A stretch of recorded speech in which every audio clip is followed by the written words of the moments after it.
ole, ole. Welcome back to the show. Today is Thursday, June 4th, 2026, and it's 8:30, and you're locked into the Checkin Habs, your up-and-coming Montreal Canadiens hockey podcast. If you bleed bleu, blanc, and rouge, you're in the right place. This is where we break down current topics on the most legendary franchise in NHL history, your Montreal Canadiens. We're talking game recaps, player performances, trade rumors, prospect updates, lineup updates, and everything happening around the league that impacts the Habs.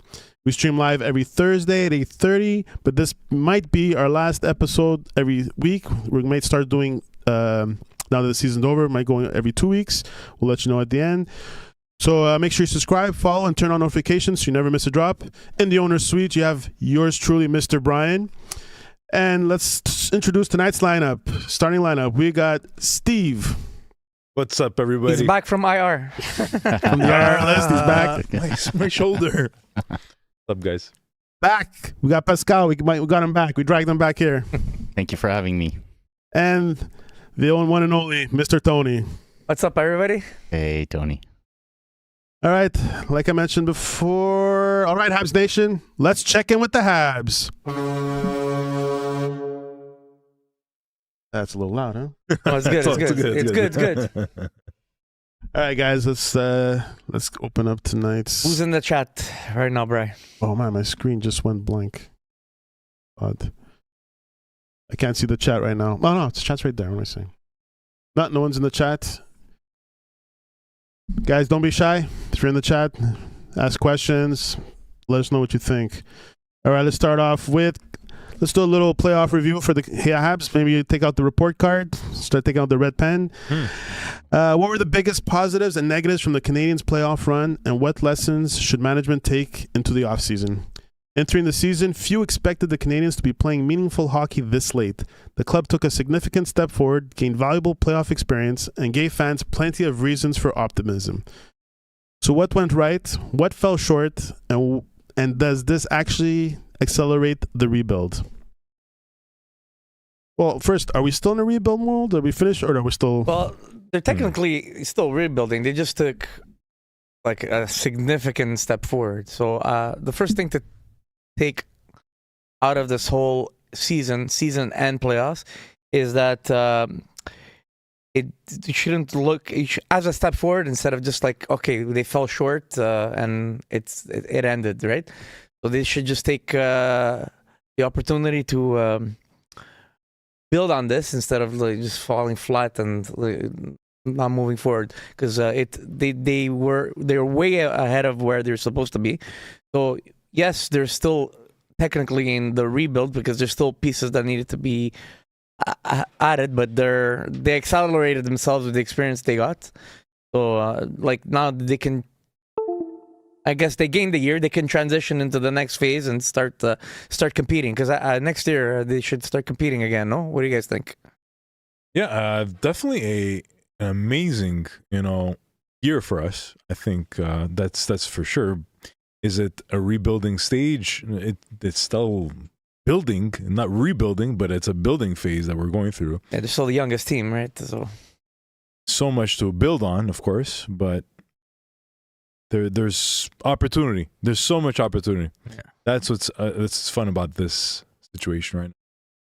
So in a whole, what did we guys think? What did you guys think of the playoffs as a whole?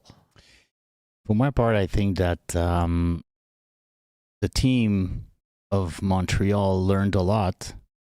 They had a good run, but they're still not yet a contender like Carolina was and Vegas are. I think that they still have missing pieces, and we all know what are the missing pieces. We said that last week. Exactly. Yeah. And there's also the outcome of knowing exactly who's going to leave, who's going to stay. We know we need size. Obviously, it's obvious that we need size. And it comes down to what are we going to go get in order for us to be able to be a contender? Because right now we had a good run. We're young and we have talent. You know what the good thing about it is? Like you said, we know what we need. We know what we have to go get. But we don't have to rush to get it because we're so ahead. We gained so much experience. And at the same time, we're sitting in a good place financially with the contracts we had. Definitely. The team is young as well. And along with the experience we had, instead of making drastic decisions, we can take our time. And if we find a piece that actually fits to make us, if not, you know what, we're still moving at a good pace because we're ahead of schedule, and by not making those rash decisions, we're going to continue to be being competitive longer than expected because of the way they're building the team. I think management is doing a fantastic job because of that, and especially when you have a long run in the playoffs, it's very good. Our core is obvious. Montreal Canadian core is obvious right now. So we know who is the first line. I mean, can it change? Obviously, yes. But we also know that this core is going to remain for a long time because they're all signed. And we know that long run, they learned a lot through the process. They learned a lot. So 2 Game 7s, going against a contender Carolina gave him a good challenge. Still honestly. spanking. Exactly. Before the third round started, I had said, will the last 2 series have an effect on them? So you think the effect that they did 2 Game 7s, like you said, Pascal, had an effect on them playing the way they did in the round 3 against Carolina? Not taking anything away from how Carolina played, because they did what they needed to do to really show how Montreal has a lot to do before they can get to that next level. They adjusted so fast, Okay, yeah, but just they did. But do you think also Montreal playing those 2 gruesome series of course, had an effect? Because they looked like they had nothing left in the tank, right? Yeah, exactly. And at the same time, they adjusted. Like I said, they even said they adjusted the way they were entering the zone. They blocked that neutral zone, and Montreal couldn't adapt. And Exactly. I think with the fact that they were mentally fatigued, I think it was more mental. They couldn't do it anymore. Yeah, they physically couldn't do it anymore because the mental is not there anymore. It was, they just figured it out, man. Carolina's like just pounding Hudson, boom, boom, boom. And nobody was there to help Hudson out and really get his back. Yeah, and I agree. And there's another thing. Yeah, obviously Montreal played 2 big series. Nobody expecting them to win against Tampa Bay. They almost lost, but they almost lost. It was 1 goal, And against Buffalo is the same thing. Nobody expected them to win. And then because we passed 2 rounds and everybody was expecting Montreal to win against Carolina because they say, hey, we have a good team. And all of a sudden everything crumbled. And like Steve said, I agree with you. Like they adjusted so fast. It took them 1 period, right? They adjusted 1 period. And last week, that's what I said. They were out dominated, 11 periods out of 12 were dominated by Carolina. So obviously now the nice part is that the differential between the contender and the long run, then we can measure what's missing. Because obviously Carolina next year is going to be there as well. They're going to have a good team. And I expect Florida to be contending again as well. Definitely. Because you know what? If you look at the outcome between Florida and Edmonton, right? 2 Stanley Cup playoffs. Obviously, they won the cup, and the other 2, they lost, obviously. But did you see McDavid at the end of the year? Beginning, he was injured, right? And Nugent Hopkins, not Nugent Hopkins, but Draisaitl was also injured. And then you saw beginning of the year, Barkov was injured. He was out the whole season. A whole season. And then, he had a lot of players that were injured, and all of a sudden, the Panthers started to crumble. And they crumbled because of injuries. But at one point, if you have no rest, it gets into you. It was a long 2 seasons, and the season before that as well, right? Exactly, 2 long season, not a long rest when you think of it. The Stanley Cup was won in June, right? Yeah. June, July, August you start, and then September training camp. It's not a long rest. Despite the fact that the players are playing so much hockey. But I don't give the same excuse to the Oilers than I'll do to that we're giving to the Panthers. Panthers lost a lot of their core players to injury because of that. Edmonton, yes, they had some injuries, but they have a lot of holes in their team, especially the 2 teams that made it to the finals the last 2 years. They didn't have the same team this year. They had to change. Yeah. And that's because of the top heavy contracts that they have up front, right? Yeah. As for management, though, like they have a lot of they have homework to do, right? Management from Montreal, you Yeah, mean? Montreal.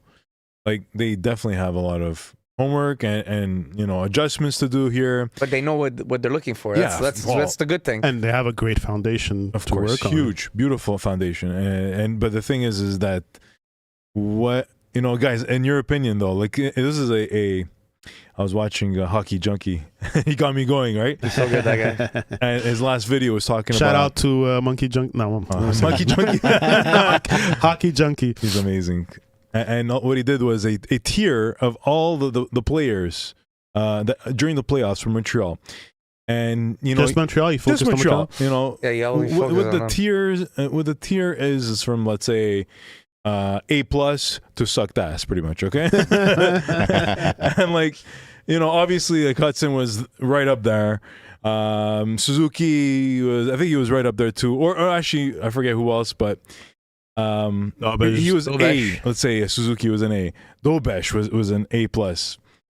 But who sucked ass? Like, let's just ask On the you Canadiens. guys. Yeah, I want to hear you guys. What you Sucked think? ass? Yeah, who sucked ass? What's his name? Texier? No, No? I don't agree with that. But okay. But no, I'm talking about what he said. No, Okay. okay, what he said. Or you're asking us. I'm I'm asking you. Oh, He was you're asking us. Who Yeah. would be who? Basically, asking who was the worst player in the Yeah, playoffs. that's what we're talking about, like the overall performance of the Players Canadiens that right played, now. Well, players let's who talk about the players. Players who played in the playoffs, right? Yeah. Players that played. I Off the fly here. It's good though. don't know. Bolduc. Yeah, I find he played okay. But he came up big moments. He had some big moments. I mean, if you look at the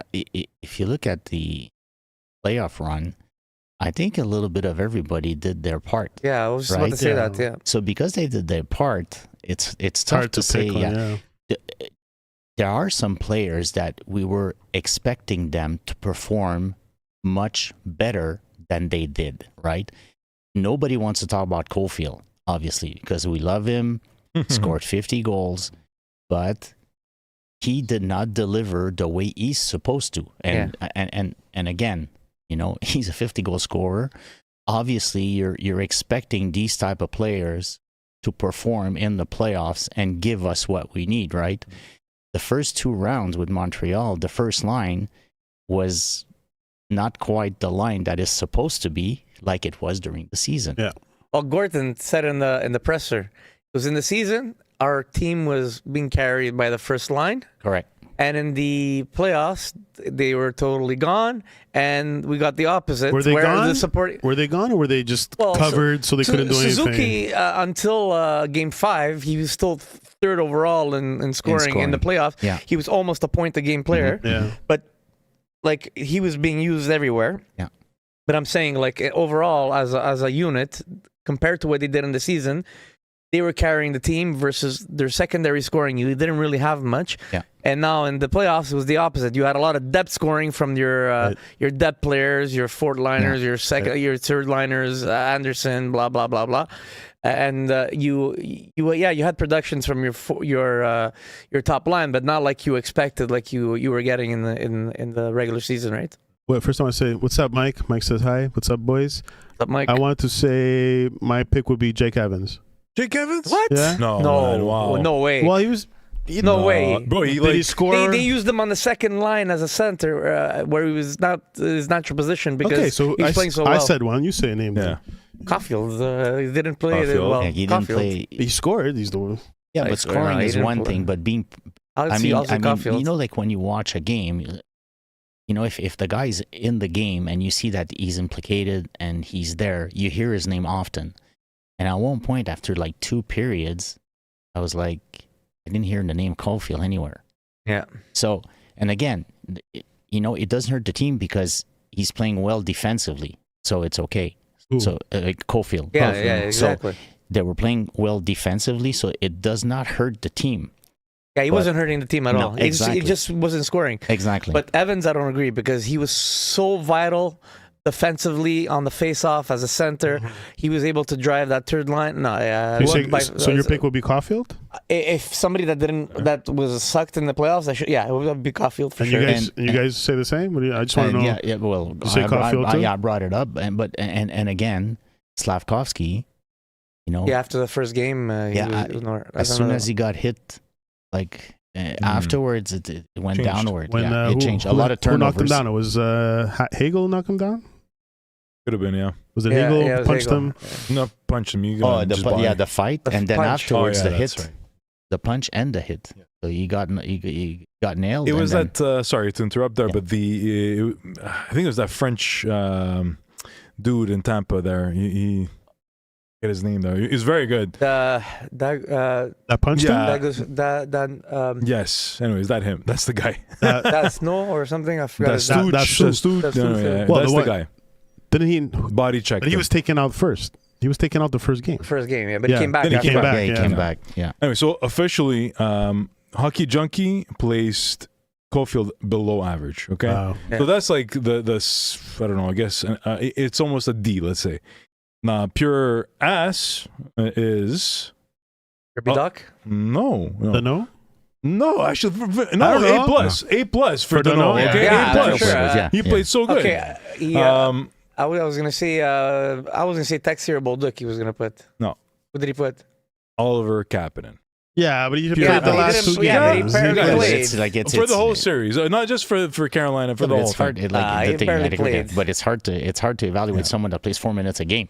You know, like I mean, Yeah, exactly. I don't. I was agree with thinking that. him too, but I go, you only came in at the end. Yeah. He didn't do the He mini. sucked ass. He sucked ass. He Guys. sucked Come on. Well, look at Texie. That last series, he sucked ass. Yeah, he sucked ass. He yeah. played well No, the first two series. He sucked ass the last series. What's with the sucking ass guy? yeah, it's all about second half. but you know what? Like right now, as we speak, if ever you look at what happened with the long run of the Montreal Canadiens, is that as we speak, the thing that needs to get learned right now is like if the first line, right, did not perform the way they were supposed to. I say that next year they're gonna make the playoffs. I would think they will. Probably not 106 points, but they will make the playoffs. And when they're going to make the playoffs, the preparation is, I think, is going to be much, much different. Mm-hmm. Yeah, I think so that too. the approach of the playoffs, you know, I'm not saying they had it easy during the season, but they were dominating.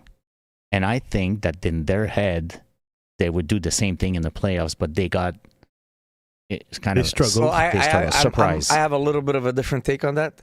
I don't think they're going to go into next season relying on the shoulders of only those three players on that first line. They need to get somebody on that second line, Yeah, definitely. and it's going to take off weight Agreed. off those players, which is going to give them more space. Because if now a team they're facing has to worry about two lines, Exactly. they're not going to be putting their best players on one line. And if one line's scoring, the other line's not going to score. If one line's not going to Yeah. score, you have the other guys open. Yeah. So I think Montreal, if they're not going into a season next year, they're not addressing that top. Well, I'm sure they're player. gonna take care of those changes, but also we're starting off with two goalies that we're both confident with, Yeah. right? So Yes. that changes. Well, that's another thing. We went into the season, and our position that we were the most the most complicated, the most question marks was goalie. Yeah, exactly. And now I think the position where we're the strongest at right now at the end of the season is goaltending. Yeah. We're still officially three goalies. Of course, yeah. Yeah. They haven't officially said what they're doing with Montembeault, but I highly doubt them sending Fowler back to the minors. I see them splitting 50-30, and then eventually it's going to balance out. And as he gets more experience and more playing time, Fowler's going to get more games, and they're going to get even amount of games for the next you said 3 seasons. 50-30. Exactly. I was just about to say, I'm like, bro, You mean 70-30? 70-30. No. You said 50-30 50-30. for 80 games, 50 games, 30 games. Oh, okay, Yeah. okay. Oh, I mean, the time in Capiche, percent. capiche. Time in Yeah. percent. Me too. What do you We're mean thinking percent? percentages wise. No, you thought percentage. No, He's gonna play 50% of the games. He's gonna play 30% No, of the no, games. 50 something, Got it. and 50, 30 that something, makes right? sense. Okay. That makes Because sense. 84 games, right? Okay. Tony, I got you. Thank you, Pascal. Only I got Pascal you. knows. no. Pascal, what would we do if you weren't here? You know? Oh my God.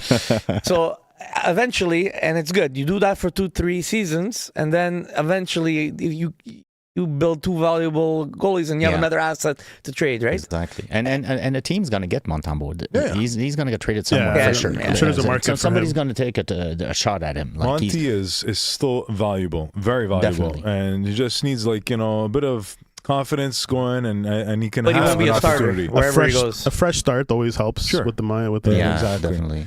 Yeah. Okay, so he also put somebody else in the ass category. Another one, And yeah, there's one more guy. defenseman. I just want to see if you agree Perrier? with this. Joe Valeno. No. No. Ouch. No, So no. he puts. When he came in, he was great. No. Okay, so you you put know him how in hard there. it was for I think. St. Louis to take him out? No, Yeah, I don't agree with that. I think he was good on the forecheck. He was skating. I think he was there. But guys, wouldn't you have used Galley instead of Joe a couple games? Come on. Would have been nice to see Gallagher a few Agreed. games. Agreed. You wanted to maybe get him in to the last game, but I don't think Gallagher would have made a difference. And then so that's the whole reason why they didn't put him in. Because at the end of the day, the decision was made. Just like with Line, we're gonna get to Gallagher anyways. Exactly. Yeah. So I just want to hit the chat, guys. Yeah. Jason Brophy. Hello, guys from Calgary. Much respect, guys. Thank you. Thanks for joining in. hey, Calgary, nice. Is there any upcoming possible big trades for Montreal? Should we talk about it now? Or, yeah, we could talk about it now. Yeah. Well, I don't know. News is starting to slowly come in now that the season is all the teams are eliminated. I guess after the Stanley Cup playoffs are officially over and there's a winner, I think more rumors are going to start. But this week already there's rumors. But there's a lot of rumors about players wanting to come to Montreal. Like, there's a lot. Like, they're talking about, Larkin over here. Thomas is being brought up again. The guy from the Ducks, what's his name? McTavish. McTavish. Has been, people are talking about McTavish. There's McDavid. Which we're going to get to later. We're going to talk about we'll get later. that But later, but you never heard this, like, players want to go to Montreal. Like, Guys, players are willing to drop their no Culture trade in clause. Montreal has changed, and it's been like a real game changer for the NHL. And just like, you know how it's a yin and yang type of thing that's happening. Everybody was shitting on Montreal once upon a time. It was a joke. Yeah, It was a joke to play the Montreal. taxes, the cold, the this, the look at everybody the media. now. Guys, from a like out of this world joke, I said this last week. How great would it be about McDavid? Now it's actually a mainstream topic, yeah, right? exactly. Yeah, it's because they watch the podcast. Because right now, I think that the culture of the Montreal Canadiens, the players are talking, right? And they hear about what's happening in the room because, they talk with each other. They call each other and they just talk about, okay, how's the room? How's the player? How's the feel and everything? Right. How's the coaching staff? And want it or not, Martin St. Louis was a guy that was in the room. He knows about it. And the way he coached, he evolved. We spoke about it last week. He evolved as a coach. And right now, the culture of the Montreal Canadiens and the way they are managed is right now looked by a lot of other teams and a lot of fans and a lot of people all across because they were able to build a team with a lot of talent. They were able to grab some players to have depth.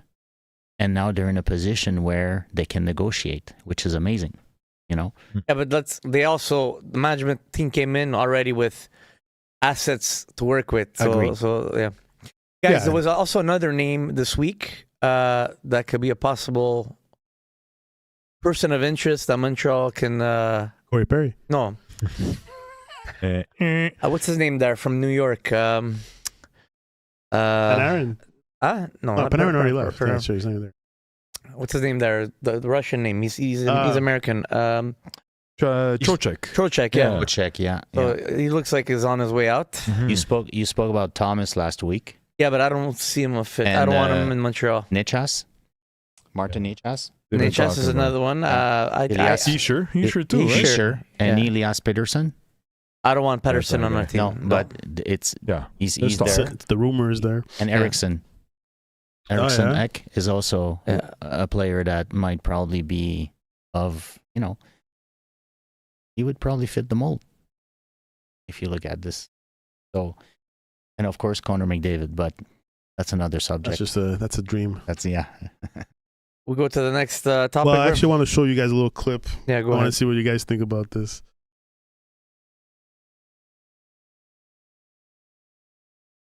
Mute.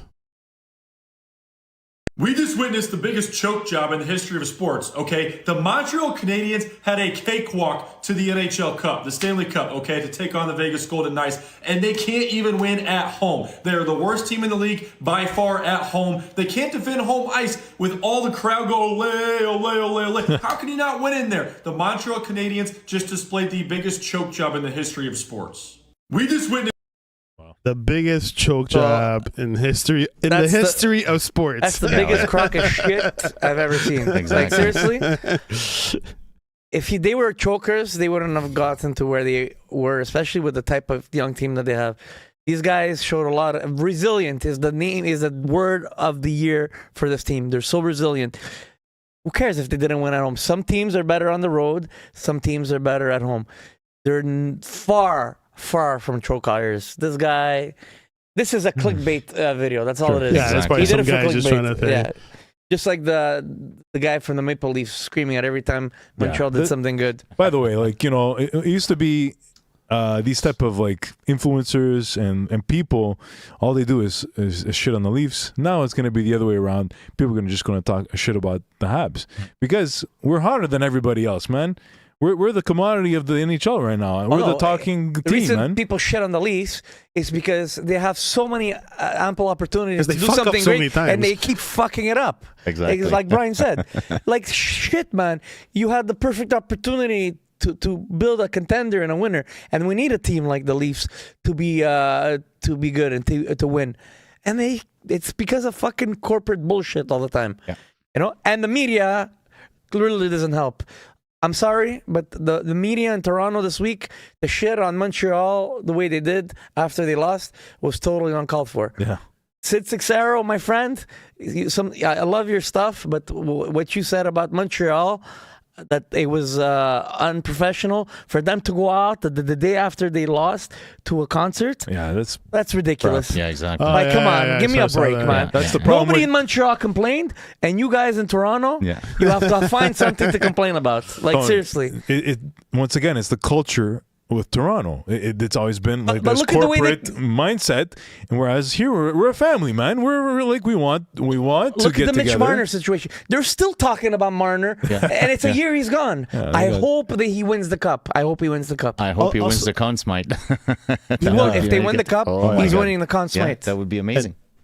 And also, I think, obviously, I don't know the stats and stuff, but I'm sure like 95% of Habs fans are satisfied with the results, with Habs, how far they went with a young team.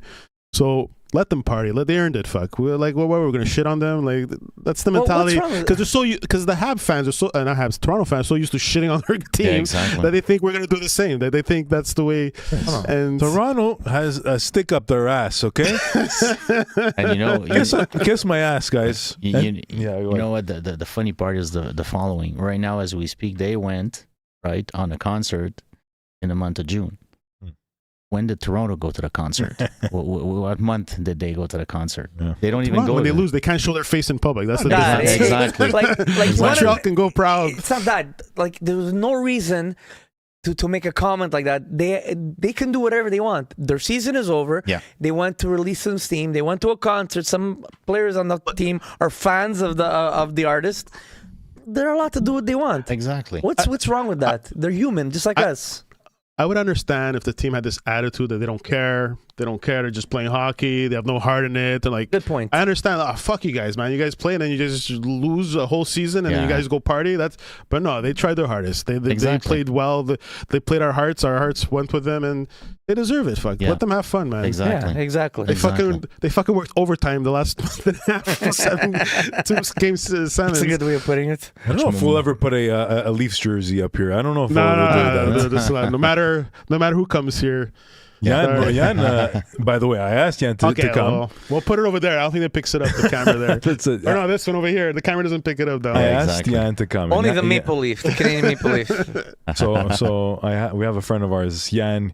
He comes once in a while to the pod, and you know what? We're lucky that he's not here because all he would have done is just like shit on the Habs. That's what he's talking about. So like, But why? because Like, it's, when it's the like Leafs that. do good, I give them credit. Okay, but it's not a bad the other thing, way, though. But the other way around, we always have to get shit on. It's good to have a little pushback. No, it's good okay. to have someone here shitting on the Habs, and we can Yeah, it's we good. can hash it out. I like it. Yeah. Anyways, we have to When was the last time they won the cup? Yeah, okay. 1960. Seven.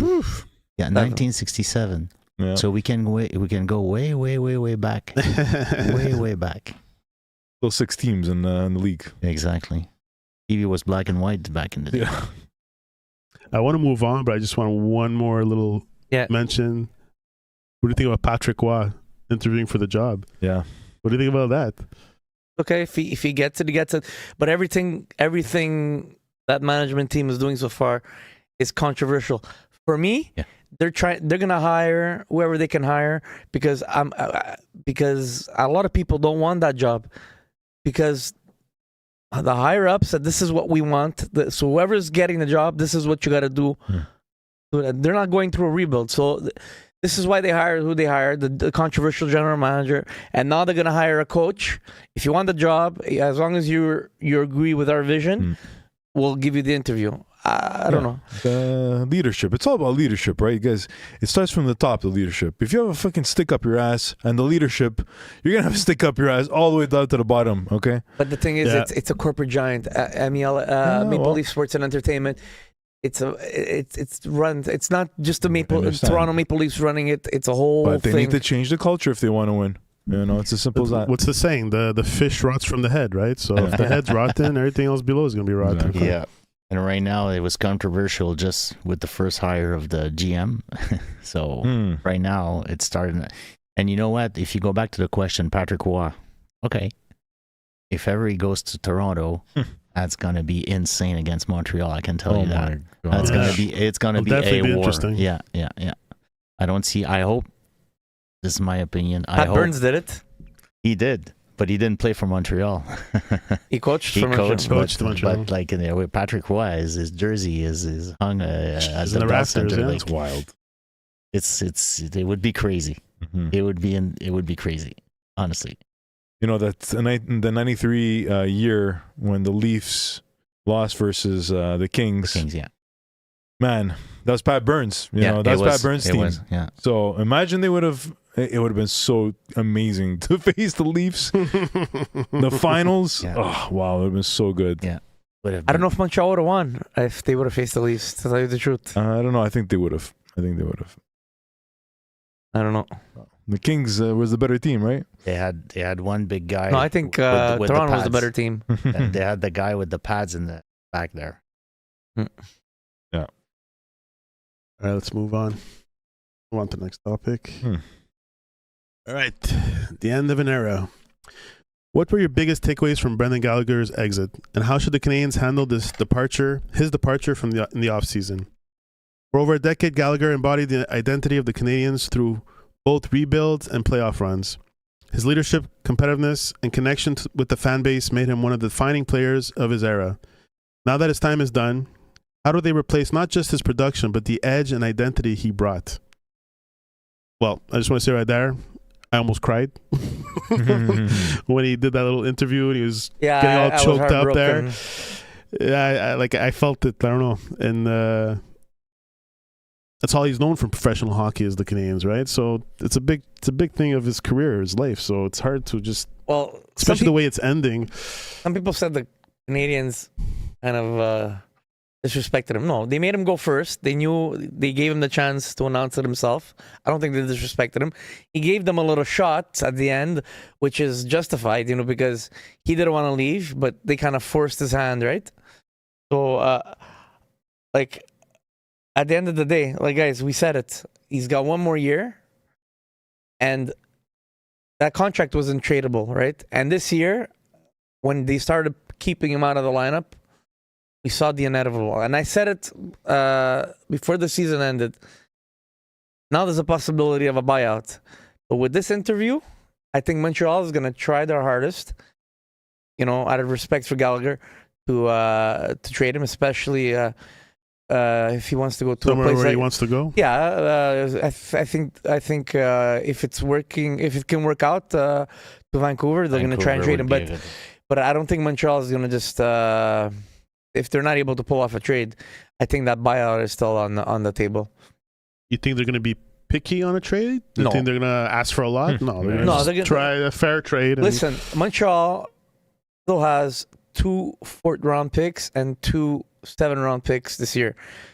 You can trade Gallagher with those 2 picks for future considerations and get nothing back, as long as the team Montreal doesn't retain any salary, and Montreal just takes $6.5 million off the salary cap for this year, plus the $9 million that they're gaining this year for not paying Laine, because they're also losing Laine. Yeah. But they're not gonna start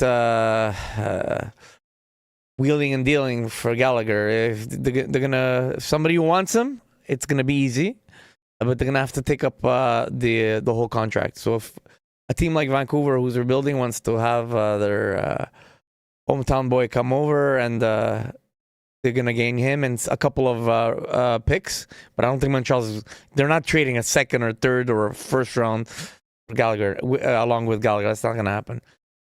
He expressed that he wanted to continue anyways. Yeah. So he doesn't want to. He doesn't want to retire. So obviously they're going to trade him. Vancouver would be probably the best place to go. But then again, who knows? Trade him or buy out. He can still play. Exactly. The only thing is,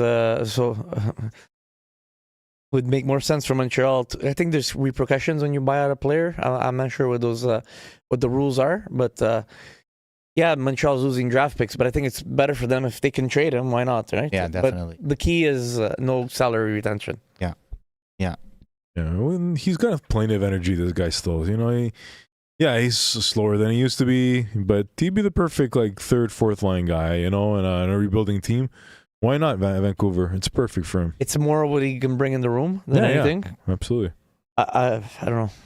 Well, with all the experience that he brought in, and from day one when he joined the Montreal Canadiens, he was a warrior. He was always in front of the net. He suffered for this team. It's crazy. What a player. And we'd always say, yeah. The unfortunate thing is that he was never able to make it till the end with the thing. And of course, when we saw him having a conversation with the media and he was a little bit choked and everything, I would think that he was sad about the situation. But I would think that he's probably sad for another thing. He knows what's coming, and he's not going to be part of it.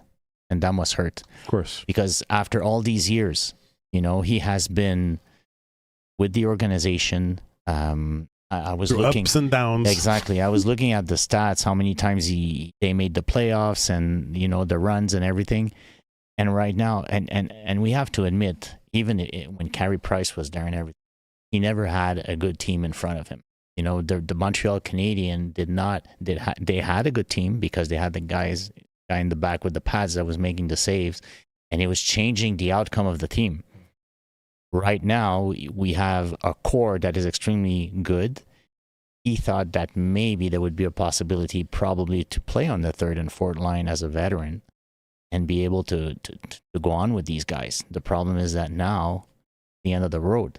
That must hurt, because when you see that the team is when the team's finally getting it's to a finally level, getting he's there, not part of it, and he has been waiting for all these years playing for the same team with the same jersey. I'm going to have a hard time seeing Gallagher in another jersey. For sure. He belongs to It's like Moses, guys. When Moses, he was until all his people, the Jews, crossed the river. And God said, but you can't, bro. You can't. Exactly. Guys, honestly, I felt the same way about Gally when I heard it, emotionally, he must be such a wreck. Like he was Moses. Yeah, I felt as if, he there he is, man. There was his opportunity to cross the river with his team, but he can't cross it with Well, he them. brought an identity to the Habs, right? He did. And one last thing I want to put out there is the following. He had 4 coaches: Terrien, Julien, Ducharme, Oh my God. and Saint Louis. Okay? Mhm. Is there a comparison between all 4 of them? No. If you look at the way Saint Louis molded the team, which is an approach that is completely different to probably the other 3, which I'm not saying they're old school, but it was the mentality was different and the systems were different. And now people are coming in with a new way, new values, new cores. So now St. Louis comes in. I would think that, they always say a third of the player don't like the coach. A third of the player they don't care. And a third of the players, Love him. they love him, right? But St. Louis, I think that Everybody loves him. yeah, I don't think that one third applies to him because from Not what, right now. Yeah. but Yeah, well, listen, a coach We'll has, see what happens in the future. Exactly. But There's right now always- he's loved yeah, for there's sure. always a cycle, and at one point the coach will be hated because they say the message doesn't pass. Yeah. It's not that. It's also he's new school. Like we're still seeing a lot of old school coaches recycled, like Tortorella and thing, and Lindy Ruff Yeah. and Buffalo. Yeah. But it's gotta end. Like these it doesn't work anymore. Like I don't like they just they extended him again, Ruff, but I don't see him. I don't see him lasting. I wouldn't be surprised if Buffalo. I expect them to be competitive next year. I do, but I wouldn't be surprised if they take a downfall again, Buffalo, in the next 2 years. I wouldn't be surprised. Well, it's in the trend. It's in the trend. Yeah. It's in the trend. Like as soon as they have a good team, they find a way to be able to just screw everything up. So hopefully it won't happen because I think that the city deserves to have a good team for a few years. But God knows. To your question before, what happens when you buy out? It says here, while a buyout usually provides immediate short-term relief to a team's NHL salary cap space, it creates dead cap hits that remain on the books for double the original length of the contract. Yeah. So it would be the contract left or a contract of the whole contract. Hypothetical. There's a hypothetical example. Player age 27. Check it out. The bottom, Brian. Okay, so imagine a player with 2 years remaining on a contract, flat $6 million base per salary per year. So it's he's $12 million left. Buyout cost $8 million. Buyout 4 years. 2 years remain times 2. So for 4 years, That it would stays still on be your $2 book. million per year on the books. On the books. So half of, On the cap On the space. caps. Okay, so Montreal, there would be 1 year left. So for the next 2 years, they would be $3 million. $3 million in the 3.25 on the cap. Considering what's coming, it's better to trade him. Yeah. Anything else? No, but it's sad. But I knew it was coming. But let's not joke ourselves. If they have to, they're gonna buy him out. They will. I mean, yeah, it's business. It's business. If you look at the age of the player, you look at the amount making, what we want to save next year because we have an opportunity. It's business. We need to make space. Yeah, basically, exactly. You cannot manage a hockey team with emotions. Can't. And we all know Bergevin loved him very much. Mm-hmm. And did he deserve what he got? Yes, because he's a warrior. But now it's the end of the road, and we need to think. But it was a about bad contract. It was. I agree with you. It was an emotional contract. It's like he was very emotional, even with the Markov. Like that's the only thing I didn't like. He did a lot of bad trades, but he did a lot of good trades to Bergeron. I liked him as a GM. I don't think a lot of people didn't. I think he did a lot more good than bad in Montreal, and he wouldn't have lasted this long, over 10 years with Montreal if he was a bad GM. I personally like Matt Bergevin, but I would have loved to see this team, like not injured. The following year, they went to the finals. I would have loved to see, but unfortunately, the year after 2022. Yeah, the year after. Because we were expecting. I forget the name of the defenseman that was injured. It's ankle. Weber. So if Weber would have come back with Price, right? I wanted to see how the outcome of the team would have been. I don't think it would have. But everything crumbled. They relied on Carey Price and those 4 defensemen. Yeah. There was a lot of holes. Suzuki was on the team, but he was a rookie. Caulfield was on the team, but he was a rookie. There was a hole. He was only there for the playoffs, no? Yeah, only there for the playoffs. Yeah, he was only there at the end. So basically, he was a rookie the next year. Because those guys were out, it was a perfect opportunity to rebuild. Yeah, because I don't think Montreal would have made the playoffs the following year. Even if they were healthy, they had nobody, right? So it's a good question, but personally, I think they wouldn't have made the playoffs. All right, let's move on. I think it was a good thing that all those players got, because it gave them the opportunity. Okay, look, It was a wake up call. yeah, because how many years did Montreal do patch jobs? Okay, Yeah. we have veteran players. Yeah. Let's try to compete. Harry Price is still healthy. We have to put a winning team, so we're gonna try. But now Price is out, Weber's out. We got new blood coming in. We have nothing in the front, so there's no reason to patch up. Yeah. Let's scrap it. So I think it was a perfect. What is it? What's the saying there? Storm. Something Perfect in the sky. storm. What do you say when a blessing in disguise? That's what I was trying to say. Very religious today. Yo, Moses, Pascal, what's the baby. good sites now? You're in the biz. What's the good sites Thank you. to stream games illegally and stuff?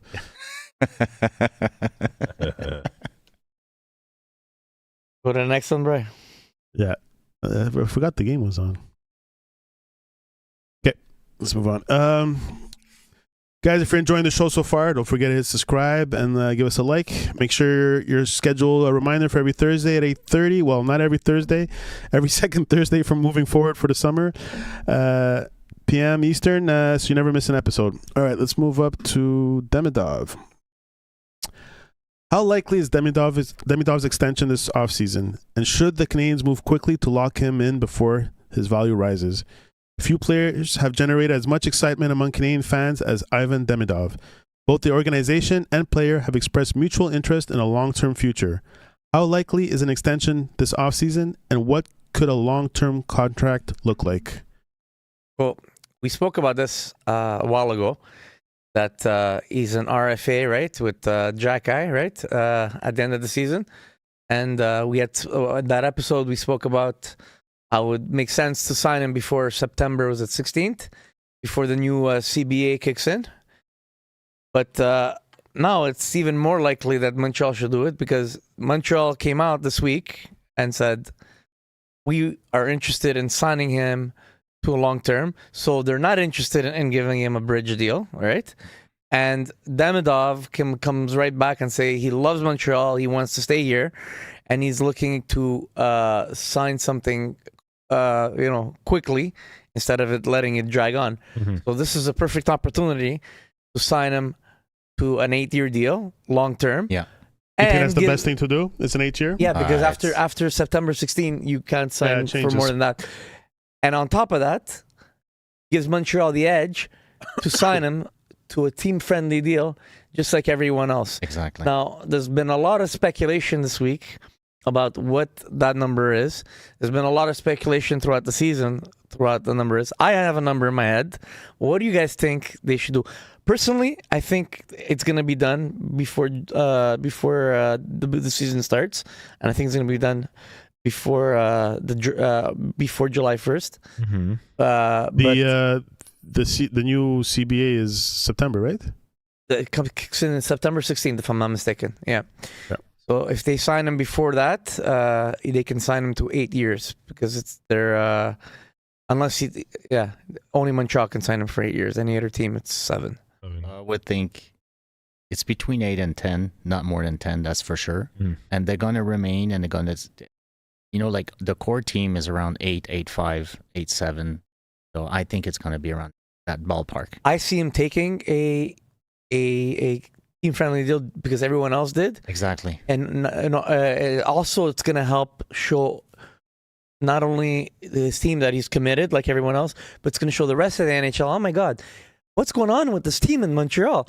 Everybody's willing to commit. There's something really special going on. Yeah. And it's going to help their case even more. Everybody's basing what he's on the salary cap going up, which is justifiable. So, and what Dobson got last year, right? But I don't see it that way. I think they should relate it to Hudson. Hudson won the Rookie of the Year last year, and Demidov was the runner-up for the Rookie of the Year this year. I think they're the same age, more or less. I think if Hudson got what did Hudson got? He got 8 something.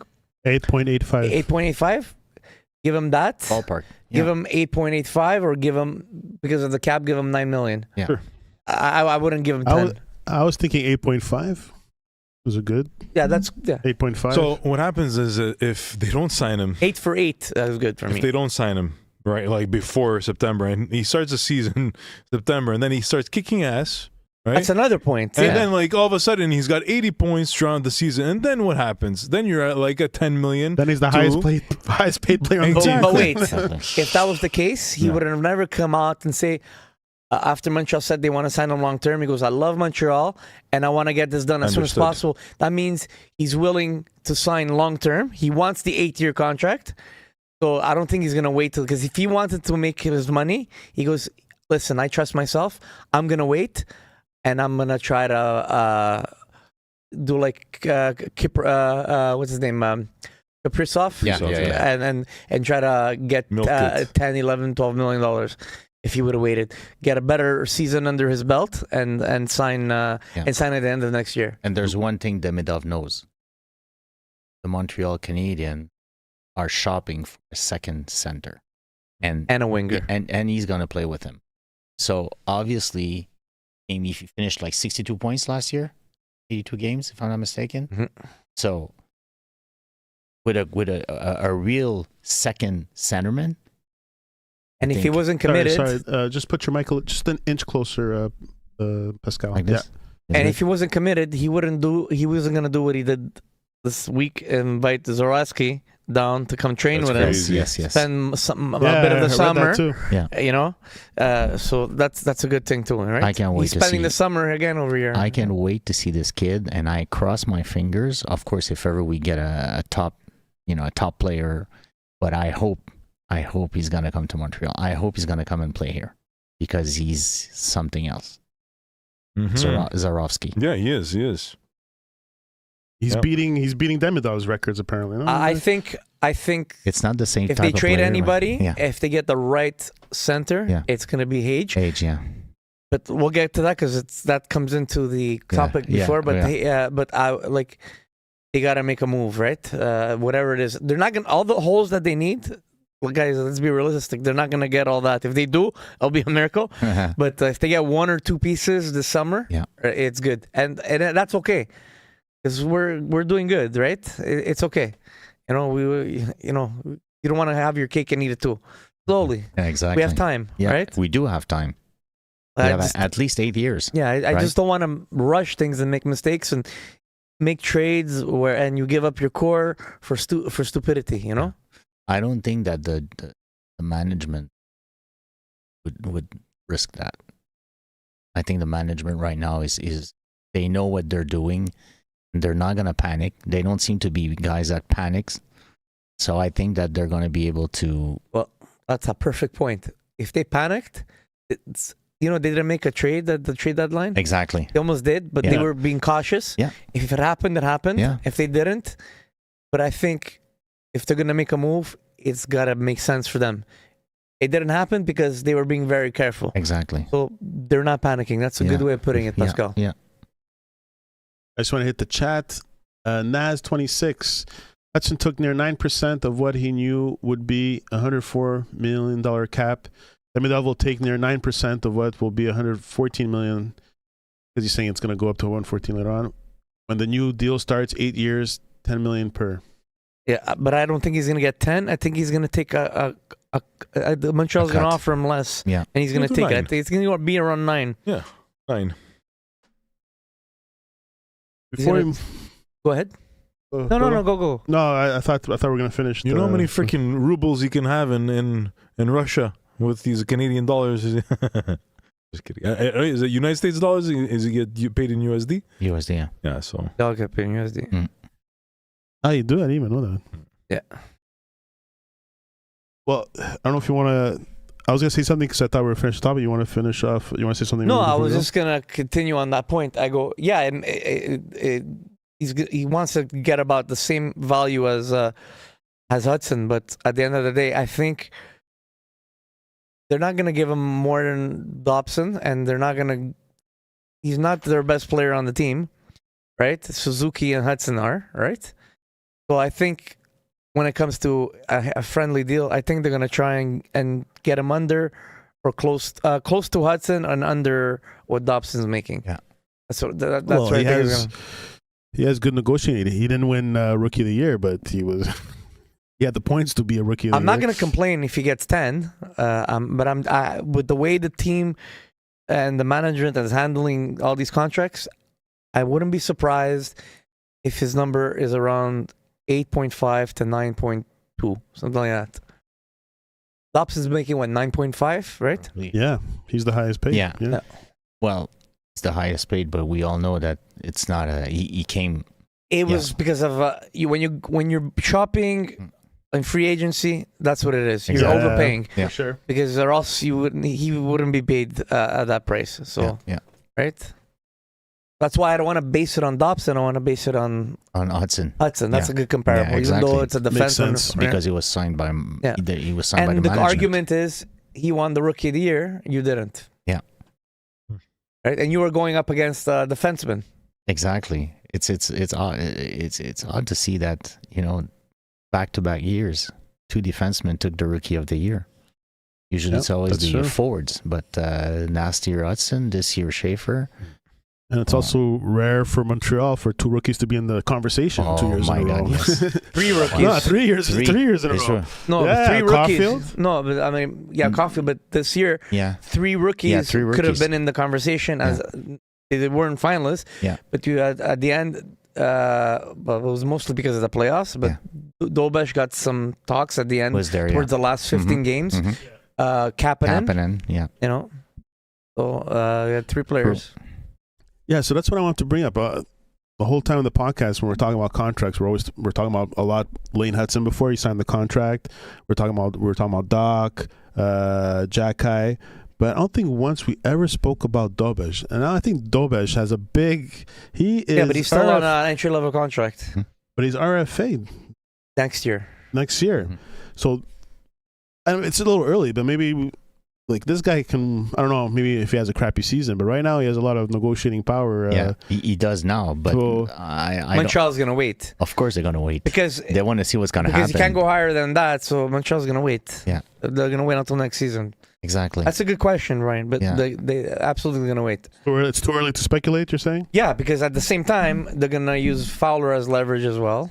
It's a business, and they have to sign both goalies. But I'm saying, imagine he has another stellar year next year, okay. another Then playoff year. Then But he's the gonna thing get is, he's splitting the games with Fowler. Yeah. Supposedly that's what they're going with. So he's gonna have a stellar season, but we'll see what they both do at the end of the year, right? Because he can't go higher than what it is. So if they pay him now, so next year, see if things balance out a bit, right? And when Well, you can sign now and just the contract kicks in 27. Yeah, but you want to see if you can give him a more reasonable, team-friendly deal, right? Yeah. All right. It's early. He's young. I would wait. I don't think you need Well, to. the reason I'm interested now is because of what happened in the playoffs and stuff. So now he's the bona fide number 1. So be interesting what kind of contract he signs. I hope he's going to perform next year. If you had no goalie, I hope. If you had no goalie, you had no Montreal, so many goalies in the pipeline, and they have 2 goalies on the team right now. Yeah. So there's no reason to 3 rush. goalies on the team. Yeah, but you know what I mean. Yeah. So if you were really needed to make sure you solidified it because you had nothing, but Montreal right now they're in the driving seat, in the Yeah. driver's seat. So they need to take their time and make the right decision. So with the Dobesh situation, they need to wait. Right? You guys agree? I agree with you Yeah, 200%. makes sense. Yeah, Mhm. yeah.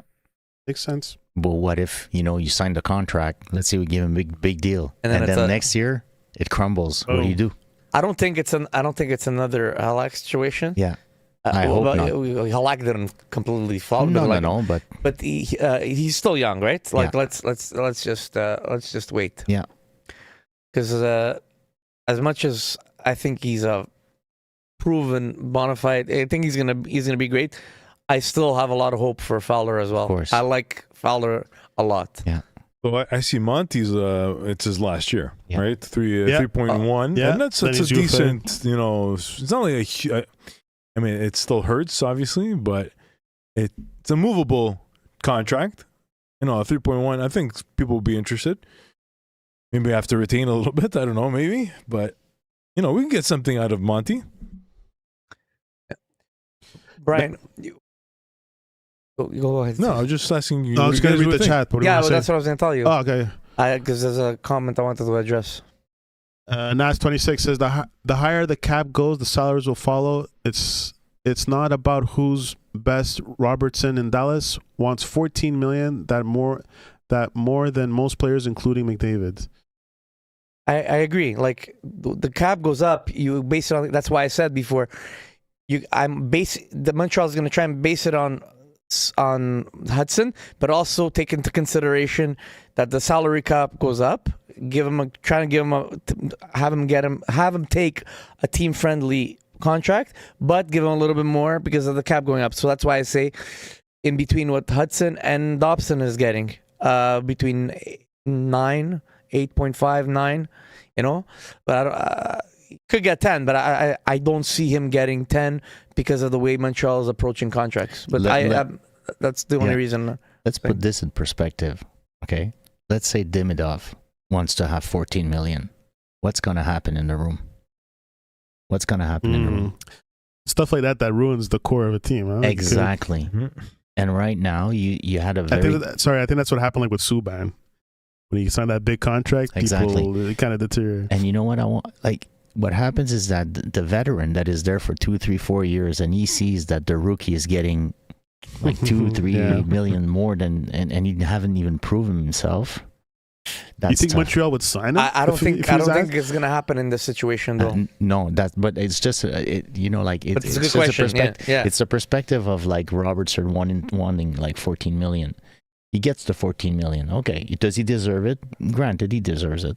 Robertson, yeah, but he's proven himself. He's proven, but but Robertson is a different ball game. But he's on the move. Yeah, he's probably gonna get traded. Exactly. But if ever you look at Demidov as an example, and if ever he decides that, what do you think would happen in the room? Do you think it would be a good thing? I'm asking you guys. What do you think? No, the room is lost very fast. Yeah, there would be a lot of jealousy. And, I don't think it's a lot of jealousy. Like, everybody deserves making. If you don't think he deserves it, of course, he deserves it. But I'm just saying. No, if everybody's I know. buying As a fan, if everybody's buying into a certain concept, if nobody did, and he wants 14 million, good for you. Yeah. When my time comes, I'm gonna ask for whatever I want, and it's But right now, there's a culture. Everybody's been buying in. Exactly. So it's not like nobody bought in, and so it's just gonna look weird if he asks for 14 and they give it to him. Montreal won't give it to him. And then they say, okay, we'll give you a short-term deal, and I don't think he wants a short-term deal. Exactly, because if you don't respect the culture, you're not in. Yeah. Guys, because that's what they want to build. Winning teams, what do they do, guys? Just let's follow the pattern here. It's not hard, If you look at Pittsburgh, Sydney, what did he do? You never ask for like crazy money here, you know. If you look at Florida, yes, they didn't make the playoffs. Look at what McDavid did. Yeah, McDavid. In order to give Edmonton a chance to help them win, right? Yeah, I'm saying. Yeah, but exactly. I find these are guys that just love hockey. They just love hockey, so it's not all about the money. As other players, it's a lot about the money. Oh, no, they all deserve the money. No, They for all sure. deserve But they're value. willing to. Yeah. They're willing to take a cut for the team, for their love of the hockey, for the love of the team, for the love of the fans. It's just a different mindset that some players have. I don't see him asking for 14 million. I would be No. shocked. That would be big ass balls. I think it would be a wrong move from his part, and I don't think he would stay in Montreal. But it was just regarding the actual comment that we had on the chat there. Like I was saying, like hypothetical, if ever, and then would ask 14 million, what would happen? Yeah, we would definitely lose the room. It would not be the same. I agree. I think that's, like I said, Subban. After that, there was issues in the locker room with Pacioretty and stuff like that. And there's jealousy. Why does he get? As a fan, you're gonna say, "Oh, he deserves it," but as a player, he doesn't do as much as I do on the team. Subban didn't get an extraordinary. He's got a good long-term contract. Yeah, he deserved what he got. At the time, it was a big contract. Yeah, but he deserved what he got. Yeah, but also it wasn't just the contract that was involved, because obviously this guy Subi was he needed the attention. First of all, he was Pacioretty was our second, was our first line. He was a center, right? Yeah. On any No, other he was a- team, he played winger. winger. Yeah, But it was Darnay was the center. Desharnais. He was our first line winger. And on any other team, he would not be on the first line. I'm sorry. So, like, That's true. get your head out of your ass. Montreal didn't have a team. So it's arrogance. Yeah, Like, it was, he was our him. best defenseman at the time. You know? Oh yeah, definitely. Yeah, he was. Come He on. was. Of course. Especially with him and Markov when they played together. And I'm sorry, Pacioretty shouldn't have been the captain. It should have been Subban. I'll say it. He should have been Subban. But I agree. politics and bullshit, and because he had a character, Subban should have been the captain of that But in team. Montreal, if you had a character, they did not like it. Yeah. Yeah, that's true. Look at all the players. We're that very had conservative in that sense. Exactly. The problem with that team also, where they had the worst coach they could have had for that that core, Michel Therrien. When they hired him, after what's his name left, Julien. Julien. Yeah. I was so upset. I do not like Therrien. You know, he's horrible. Yeah. But in the whole, I think in Gallagher's career, I think that was his best years was with Terrien. Yeah, but that was his prime. Yeah. No, It but was- the Habs at that time were actually went. No, they with were- Julien was his best years. Yeah. Because then with the Therrien, he got hurt twice with his arm, with his hand after. Remember, he had broken his hand twice. Gallagher. Yeah, Yeah. it was with Julien. No, but when they met, they went all the they only went all the way to the conference. That was with Terrien, and they lost to No. the Flyers. No, when they went all the way to the conference. Was it with no? No, that was Martin. No, it was Martin there. Martin. What's his Yeah, name? Jacques Martin. Jacques Martin, Jacques yeah. Martin, yeah. Yeah, that's what it was in. Yeah. All right. Anything? Demidov, he's gonna make 10 million. All right. What do you guys think in the chat? 2 million more. Okay. Whoa. What does he say here? If Caulfield gets 45 goals or more plus 80 points next 5 years, and Demidov gets 30 plus goals and 80 points, makes near 3 million more than Caulfield, someone won't be happy. 2 million more. Yeah, but you're also considering it. Also goes against what you just said. We have to give him either. Do you want to give him 9-10 million, or do you want to give him the same thing as Caulfield? He's not going to get the same thing as Caulfield because Caulfield signed his contract 2 years ago. Yeah. Now the cap is going up, so we got to base it on last year and this year. So that's why I'm saying, to justify the cap going up, to justify what your best players, which is Suzuki and Caulfield, are making, I say between 8.5 and 9. And of course, the team is making, if ever they make these deals long term, they're gambling, right? Yeah. We Yeah, have it's always a gamble. Yeah, do we have a guarantee that Caulfield's going to score 50 goals next year? No. Do we have a guarantee he's going to score 50 goals in 2 years? No, but Caulfield already proven himself. Agreed. Demidov, yes, we know he's a bona fide player, but it's his rookie season. Exactly. We don't know what he's done Yeah. so far. Caulfield scored 50 goals this year. Yeah. So, as much as I think Demidov is going to be a better player than, he still has to prove himself, right? So, but he's going to get more than Caulfield. There's no reason Caulfield should be upset that he's that this player is going to be making more than him. Hudson's making more than him.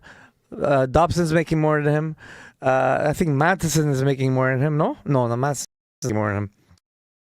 But check what Mike Matheson's making. Just to I bring think back he's what, about 6. Yeah, and Caulfield's making 7. He's making the same thing as Suzuki. Matheson is 6. Yeah. if you look at Caulfield, he had like 43 points in his rookie season.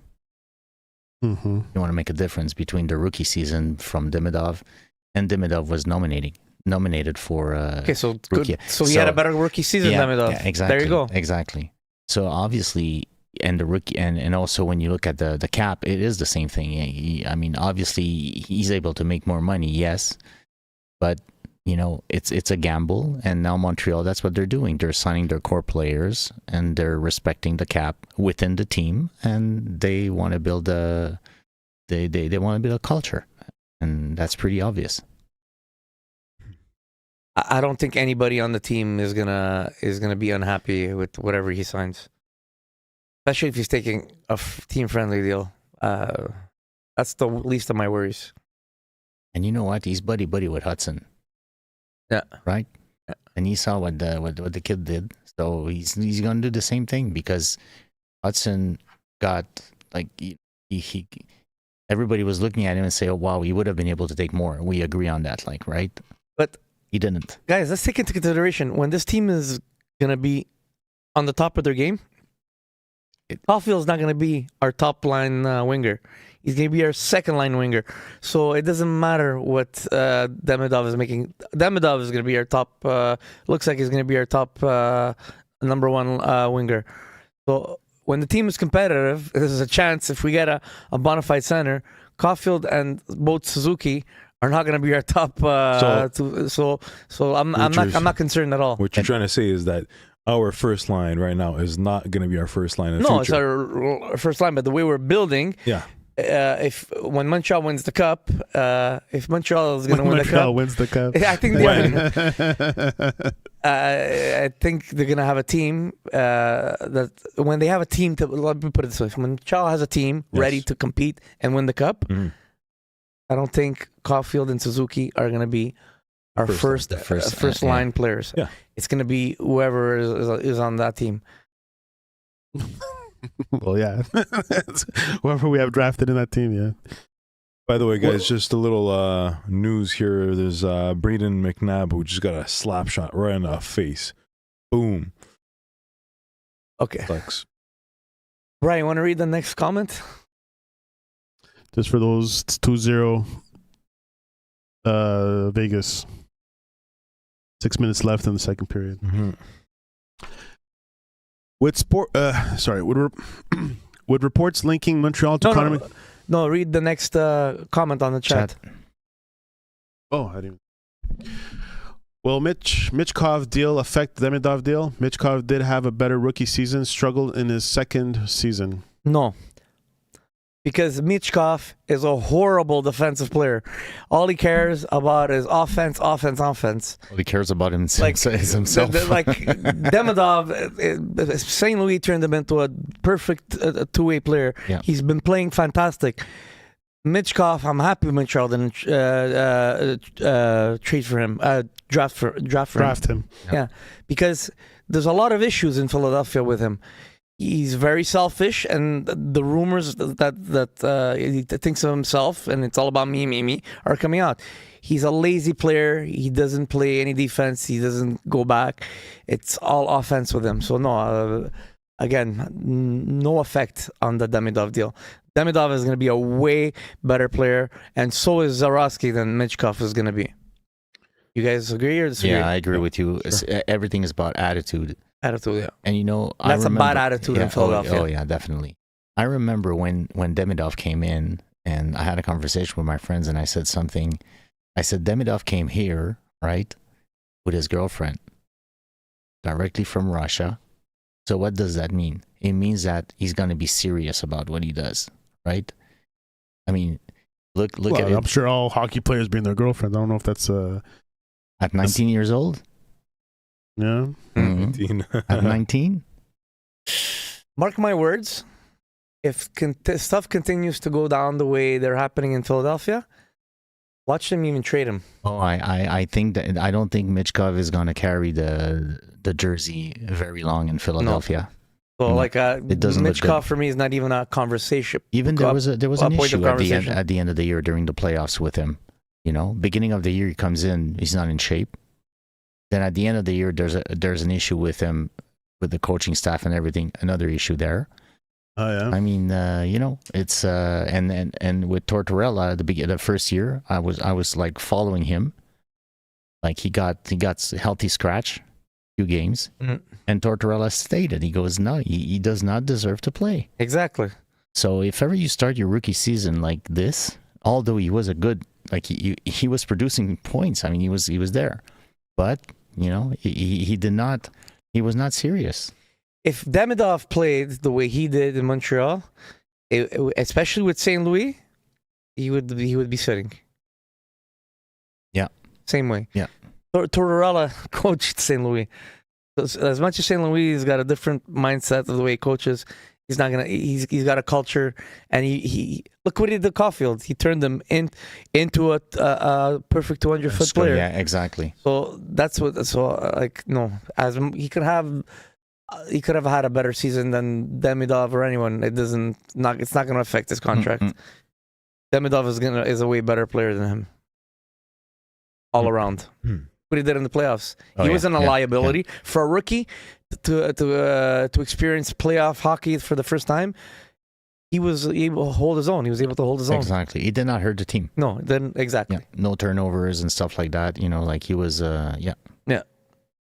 And he was a factor, right? Exactly. Well, I'm not concerned. Right, move on. Yeah, let's move on. Anything in the chat? All right. With reports linking Montreal to Connor McDavid, if he ever requests a trade, should the Canadiens pursue a second-line center this offseason or preserve assets and cap flexibility for a potential blockbuster opportunity? The Canadiens' need for a second-line center is one of the biggest roster questions heading into the offseason. At the same time, speculation around McDavid's future has sparked debate over maintaining flexibility for a franchise-altering move.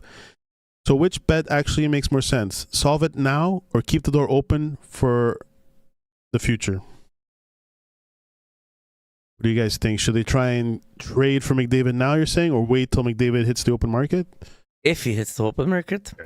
No way that this guy's going to be open market. I'm going to tell you something, and maybe I'm going to shock you. Even if Connor McDavid wanted to come to Montreal, I would not bring him in. Really? Yeah. And the reason is very simple for me. Connor McDavid is the best player that ever played the game. Okay? So far. Yeah. And he is one of the best skilled player that ever played the hockey game. Better than everybody else. But he's a big name. He carries a lot of weight. And if ever he would come to Montreal, first of all, if you want to trade for him, you have to give a lot. That's the first thing. Second thing, bring in Connor McDavid in the room. What's going to happen? Who's the leader right now? Suzuki? Mm-hmm. Right? So Suzuki's the captain. He's the leader of the team. What happens to the captain, yeah. So he's the captain of the team. He's the leader, 100 points. Everything is rolling. They have a nice culture. They have a nice room. Everybody gets along. You bring in Connor McDavid in the room. Not on the ice. In the room. What's going to happen? What's going to happen to the core? What's going to happen to the culture? Well, first you make of all, a good point. Go ahead, Barry. First of all, McDavid would just walk into an empty room because we'd have to trade every player for him. So there'll be no one. Well, It's going to be him and Dobish. You make a good Jack point. Guy, Struble. You make a good point, but we don't know what that culture is going to be. But there's always a possibility that anybody who comes into the room, whether it's Connor McDavid or somebody that doesn't have a high value as him, can always disrupt or blend the room. So, but it's a good point. Yes, but nobody has the same, Yes. Now, I don't see him coming to Montreal for different reasons. It would be great if Montreal can get him for the right price, but I don't see him coming to Montreal because I don't think Montreal is going to divert from their plan. Exactly. In order to get McDavid, unless that's where he wants to go, and the Montreal's got the upper hand on Edmonton, right? So we don't know what it is, but right now he came out with a short. Said if he ever gets traded, Montreal and the Rangers are on his short list. The Rangers. I have a question for you guys. Go ahead. Here's my question. I just wanted. Okay, I'll finish after. Okay, go. Let him finish his thought. I'm going to let you finish. So, even though Montreal and New York is on a short list, it's still a speculation because he has never asked for a trade. Now, Montreal is not going to wait to see if he's going to ask for a trade on a long shot opportunity. And then hopefully that they get a chance to trade for him when they need to fill a need. So I think Montreal's priority is to try to fill that second line center immediately. ASAP. If they find the right spot. If not, then they can leave the door open. If they don't find someone else with the opportunity of McDavid or someone else coming available next year, or Hage, because there's also the Michael Hage things. But they can't base their decision on, no, we're not going to fill the second line center because we have to wait to see if we can get either McDavid or wait to see when Hage is coming. Not even Hage they should wait for, because yes, he's a potential center on the team, but we don't know when he's coming and we don't know when he's going to be ready, right? I'm just gonna tell you, like you're saying, age plus the rest, right? Yeah. Because the question that I want to bring up to you and ask you guys is the following. Right now, let's say McDavid wants a trade, and Montreal's in the deal. Who is untouchable in the roster of the Montreal Canadiens today? Because don't forget, Hudson. And maybe Suzuki. Ryan. Well, Or Damidov. I don't like this question because Everyone what's the point else. of having Connor McDavid? What kind of team we're gonna have after? We're gonna have McDavid and then these people that are just filling the holes. You know, you need to give something to get this guy. I know, but what kind of team are we gonna have? Exactly. If McDavid comes, we're not gonna have a team. That's a point. That's the reason why I'm asking who is untouchable. Perfect. So we have Suzuki, Demidov, and Hudson. Granted. So now we need to make a trade. We want to go get Connor McDavid. Now we have Slavkovsky, Randbiker, Hage, Zarovsky, Dobson. Who are you gonna give? Who are we gonna give? Plus at least two first rounders. So I already have 5 players first round gone, picks. right? Yeah. And these 5 players are not top-notch players. Yeah, but this is what I'm saying. Exactly. If Montreal is going to get him because he's on their short list, the only way I see Montreal getting McDavid is if it makes sense to him. Montreal is not going to give up their core just to get McDavid when they're already building something. You're going to give up everything. That's what I'm saying. So it's they not have to worth have the upper hand Exactly. on the thing. And you're breaking something that you have been building for the past 3-4 years. Exactly. You know, for one trade. Just to have the because- honor of having McDavid. Yeah, exactly. But this is why. This is why. And want it or not, I'm sorry, but Connor McDavid did not win anything right now. Exactly. He's So the best player in the world, but he did not win anything. So, and would he win in Montreal if ever we have to empty the team? He says no. Also, does he have a choice to decide? Like, if he finds out, like, imagine the scenario, like, we're going to trade you to Montreal for these players. He's go, I don't want to go to Montreal. There's going to be nothing there. No, I'm going to be struggling again. he has a no trade clause. He has a full no trade clause. So he decides. So he's gonna get if he goes to Edmonton, he goes, trade me. This is who I want to go to. But when he says that, could he say yes or no after when he finds out what the trade is for? Because if he finds out that he's going to go to Montreal and he's going to start from the bottom again, he can say no. What after. happens is he's going to ask Edmonton for a trade because he has a no full trade clause, right? So he goes, if you're going to trade me, these are the teams I'm willing to go to. I get that. And then Edmonton can trade who they want. So whatever team he goes to, it will be from the list that he provides. Or if not, he can refuse any other trade. I get that. But once, let's say, okay, yeah, I don't mind going to Montreal. They negotiate a trade, and then they go to McDavid. This is what you're going there. No. He can't say no after that. No. Because he's got a full no trade clause. So when the player has a full no trade clause, they say, listen, if you want to get traded, you have to provide me a list of who you want to go to, and we'll try to see if we can work something out. I get that, but does he have veto power after he that? has no veto power on that, on what the trade is. Because he's going to go, fuck, I'm leaving Edmonton, a team that's not a good team, all right? I'm going to go to Montreal. All the talent's going to come to Edmonton. I'm going to go to Montreal for a team with no talent. Let's look at another perspective. The news came out this week. Montreal is potentially on the short list, and the Rangers. The Rangers, one of the worst teams in the East this year. Okay, so why would he want to be going to the Rangers? Okay, it's the Big Apple, it's New York, it's the money, it's a big market, it's an original six. So if he's willing to go to a team like that, McDavid's still got another year or two on his contract, right? What's the option of him waiting to see what Toronto does in this next year, and maybe he ends up in Toronto? If he's willing to go to a team like New York, who's going downwards, and they're already trading. They traded Panarin. Yeah. They're trading all their players this offseason. Looks like they're going to retool or something, right? He's not going to win more. So I think he's being patient. I wouldn't be surprised, depending on what Toronto does. Watch the Toronto Maple Leafs come up in the conversation as a possibility next year if he doesn't get traded. Because I don't think he's not asking for a trade this offseason. It's going to be, he's going to start the season in Edmonton and see how that goes. Sure. If things go downwards again, then he's going to start saying, okay, look for trading him. That's a good point. I think if I was McDavid and I want to win, I wouldn't let my Edmonton trade me. I'd wait till the end. I'm a UFA, and then I can pick the team that has a solid team so that they didn't have to lose any of the big prospects. Yeah, but I don't think he's gonna do. Edmonton's not gonna do that.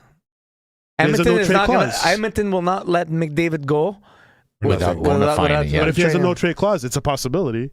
If it's a no trade clause, if he has a no trade contract, he's gonna get traded. He's gonna say, "Listen, if you're not happy here, we're gonna trade him. Please let us get something in return." But technically, he could say no. He can go to unrestricted, but that's not gonna happen. Yeah, if he wants to be an asshole, then he could say Exactly. no. I don't think Connor is going to be play dirty like this, honestly. And I don't Connor think McDavid, if he's not happy, he's gonna get traded. Yeah. That would be his best option because he goes in a team that has all the pieces, right? Yeah, absolutely. It wouldn't have That's the best scenario, but that won't happen in Edmonton. He was willing to take a pay cut in order to see what they're doing, to try to win with them because he wants to win with them. But if they're not, the pay cut, he's gonna ask, okay, now trade me. That's the way they're looking at it. They're gonna get a minimum of 5 players, minimum, sure. and draft picks, and first round picks. picks. Of course, he's the best player. And we have Nessa, like he has a few. I'm gonna hit the chat now. Yeah, on the chat. Yeah, we ignored him for a bit. Habs should only trade Hage and Goulet and Heischer, right? That's how you say Yeah, that. Heischer or Thomas trade. Thomas trade. McDavid only joins the Habs through unrestricted. That's what I was saying. Yeah. Wanting $20 million. That's per never year. gonna happen. No, it's. But he's. I heard trade rumors about Heischer too, wanting to come to Montreal. Yeah. 11 Stanley Cup champions since McDavid entered the league. McDavid 0 cups. Yeah. True. It's kind of sad. Yeah. And Jack Eichel, he's gonna win. Drafted Probably, second, 2015. It's true. It was him and Eichel at the draft. Yeah. And he won. No, he didn't win a Stanley Cup. Eichel, yes, he did. He did. Yeah, Oh, he yes, did when he was did there. with Yeah, he was Vegas, on the team. Yeah. Yeah, he he was on the team. requested a Buffalo trade. management. He requested a trade, right? And he had a neck issue, and then afterwards he got operated, and now Vegas they were like, well, and is it a good thing?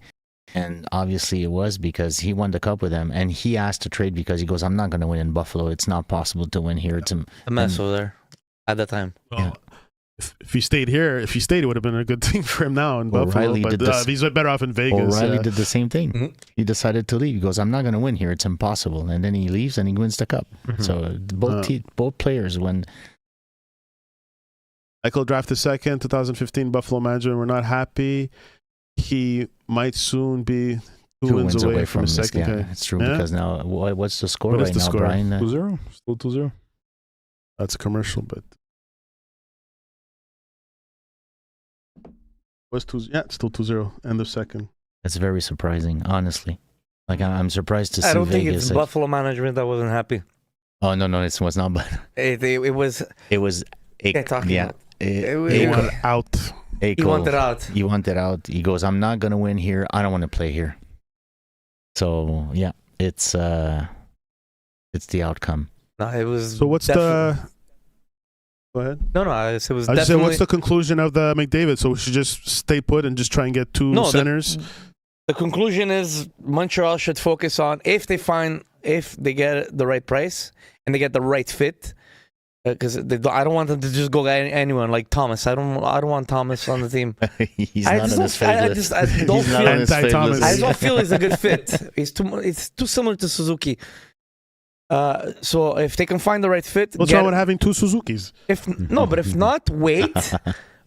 You can wait. You still have time, and then if you're waiting because you didn't find the right fit, then you can always consider if he asks for a trade or if Hage comes available, but you have to still be willing to pull the trigger if that right player comes along. That's the number one priority. Officially, we have Larkin, on the table, we Yeah. have Heischer, Isher, Thomas, Leisure?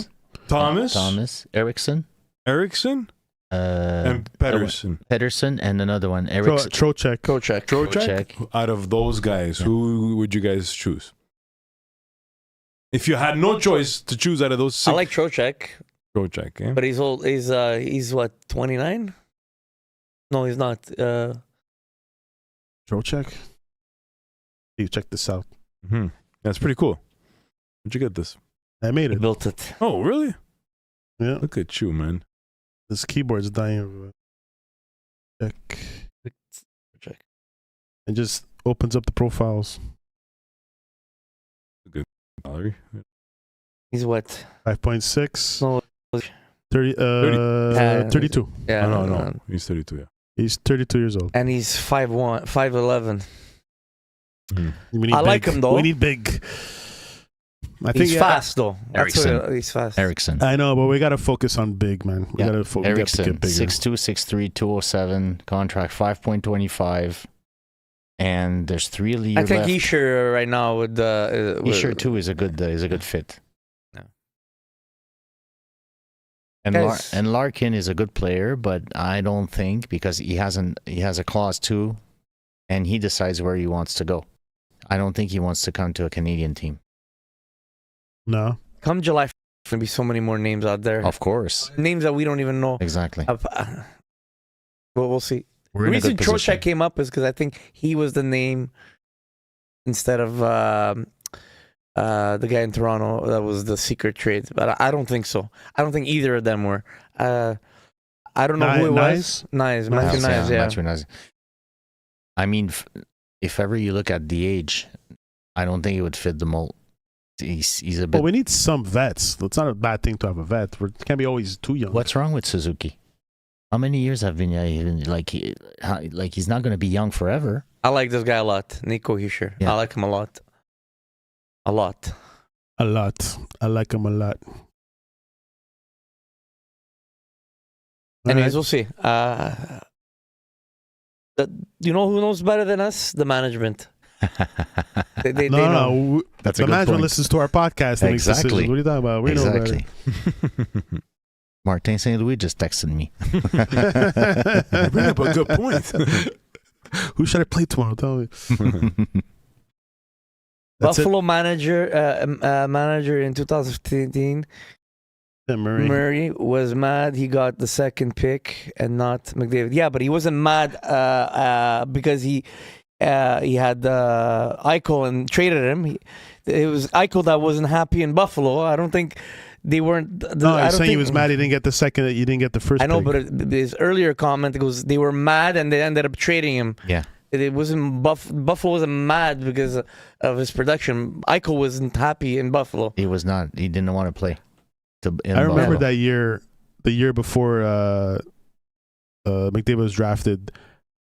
Buffalo was visibly tanking the team. They fired the coach. They fired everybody. They're doing stupid trades. Yeah. They're just literally tanking on purpose to get McDavid. Exactly. And that's why he's saying he got mad because he ended up with Eichel there. Exactly. But he was I remember that they were saying it. He's purposely it's not, apparently that's not illegal, but you're not allowed to do that, right? And after what, 5 first-round pick, finally Edmonton got a player that was like the player, you know? Yeah. So is he saying this whole Buffalo team was built on that trade from No. Larkin to Florida, Sanders, Bark? Okay, he's talking about something else. He's saying Larkin should go to Florida. Florida, And then he'd be Sanders, the second line center behind Barkov and in front of Bennett. Wouldn't that be nice? Yeah. I don't see that happening, but that'll be a good fit. Larkin will be a good fit in Florida. But I think they solidified their team last year. I don't know if they have the space to fit him. They're going to fit him. I don't know. All right, guys, if you're digging what we're doing, drop us a line in the comments or chat. If you're watching us live, we live. You know where you know where I see him going? Oh, you still had something to say? Sorry. No, it's okay. I see Larkin going to Minnesota. That's where I see him fitting. Minnesota would be the perfect fit for him. that's where he's gonna fit, and I wouldn't be surprised if that's where he goes. They can pay him. They need the center. They're a young team, and they would get the opportunity to keep what's his name there, Quentin Hughes on the team, and not lose Hughes. That's where I see Larkin fitting. And in I Minnesota. think Hughes is going to stay in Minnesota. A lot of people think that he's going to go with his brothers. But Well, I don't know. We'll see. Maybe that's the trade. Larkin to Minnesota and Quinn Hughes it's possible. Everything's possible. I just don't know how Detroit has just dropped the ball in there. All this, like, it's crazy. They could have continued to build, but there's literally problems over there. If ever the captain of the team is asking for a trade, obviously there's something that did not go right somewhere. He's not just like he's from Detroit. Got drafted by them. He's a hometown kid. Yeah. So, and he decided to ask for a trade. I mean, he did not ask for a trade. It's like the rumor came out, but the person that gave the rumor out is he's pretty solid. So Who's this? Sorry, I I missed what you said. I apologize. said Larkin did. Obviously, Larkin requested to be traded, right? But he did not ask publicly. I mean, the rumor came out. Elliot was Friedman. leaked. It was Elliot Friedman. Friedman. So I mean, this guy when he puts out something out there, it Yeah, means he's that pretty- mostly it's valid. Pretty solid. It's solid. So Yzerman and Verbeek are close. McTavish to Detroit for Larkin to Anaheim. Okay. Right, let's- yeah. As you bring up interesting trade scenarios. Think Yzerman can rebuild this team? Detroit? The team is rebuilding. Just But you think he can be successful like he was with Tampa? Like there's a lot of issues there. Not with Yzerman, but no, I mean with Detroit. yeah. All right, let's move on. I was surprised to hear that Larkin wanted to leave. Tell you the truth. No, you guys weren't surprised? Well, I was reading it's like 10 years he never doesn't make the playoffs. Yeah, exactly. He's fed up, man. Exactly. Wants to make the playoffs. At least the playoffs. At least Who doesn't want to win? Yeah. for sure. All right, this is I just threw in just to fill up space. No, You guys it's probably- good. No, it's a good one. You guys probably know, but I just want to break down. So this is a breakdown of confirmed injuries that were hidden from the public until the Habs season ended. The Canadiens' exit felt like fatigue, but the post-mortem revealed a darker picture. Almost the entire core was playing through significant physical limitations, from torn muscles to compromised joints. Almost the whole core. Let's break down. Well, it's 5 core starters. Let's break down the 5 starters who were hiding major injuries and why it changes everything about how we evaluate their playoff run. So, number 1, Suzuki's torn thigh muscle. The captain lacked his usual explosive first step and separation speed throughout the final 2 rounds. It's reported he was playing with a tear in his thigh. You guys hear about that? No? You guys weren't aware? Nope. Okay, go on. I'll make my comment. No, like the core team, they were dealing with issues, but nothing major that they couldn't, like there no major injuries that would allow them to. Thorn thigh muscle is pretty.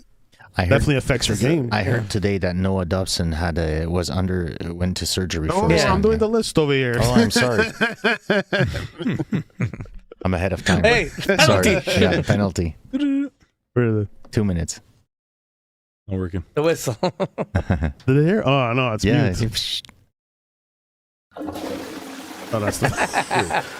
Okay, we got to work on our. That's for flushing my whole list. yeah, exactly. Okay. All right. Yes, you don't think Suzuki looked like he was playing hurt? He wasn't. What do you got? Like you were surprised that he. I mentioned that he. Well, no, from my understanding, like they were dealing with certain things, but nothing major. Like even Slavkovsky came out and said, "No, I was fine." Well. Anyways, continue with your list. Speaking of Jurek Slavaski, shoulder and leg combo. The power winger couldn't win board battles or drive the net with his usual force due to multiple lower and upper body issues affecting his shoulder and his leg. Who's this? Sorry. Slavkovsky. Slav. Yeah, it's very possible. I mean, he got ring. He got to the ringer there, with that freaking hit. Especially the first round, yeah? The first round of the Tampa, you already got... 1 second. Hey, Randy, how are you? Thanks for joining. No, we were just saying that he was asking for a trade out of Detroit.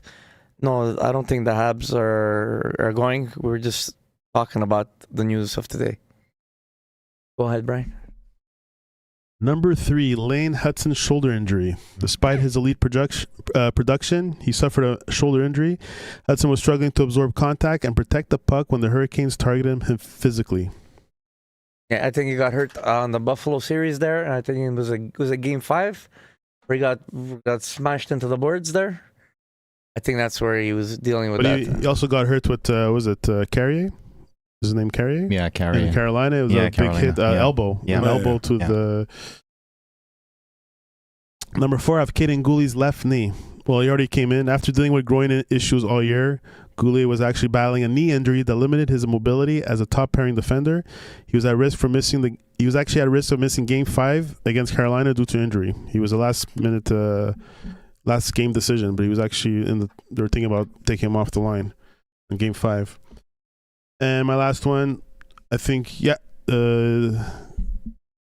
Pascal brought up, Noah Dobson's thumb issue. The right shot defenseman couldn't pass or shoot the puck cleanly, which effectively killed the Habs' transition game. Struggled with a severe hand-thumb injury that restricted him from fully closing his hand around his stick. Yeah, that I knew even before the playoffs started. Yeah, it was already... They built him a modified glove just so he can play on the playoffs. Yeah. That's why they were assessing him 6 weeks. So that I knew. He wasn't shooting the puck. He was just passing. It's okay to put out there the injuries when the teams lose, and I understand. But you think it's like excuses? Is that what you're... But it's not only the Montreal Canadiens that has injuries, right? I mean, all the teams have injured players.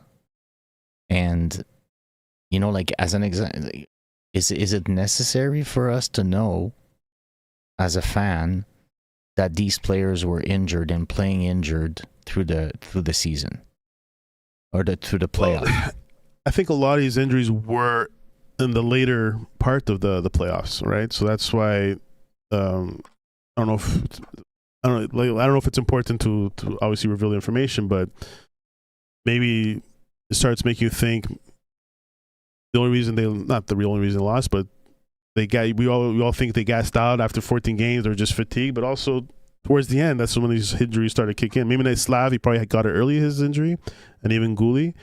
But Lane Hudson, I think, was later on. Suzuki was later on. Dobson was from the beginning, so. Yeah, you're right. The argument is every team gets injuries. Every team plays, especially in the playoffs. If everybody starts putting their team, like their injured players out there, when the Stanley Cup playoffs are going to come out, obviously the two teams that are there are going to be extremely injured.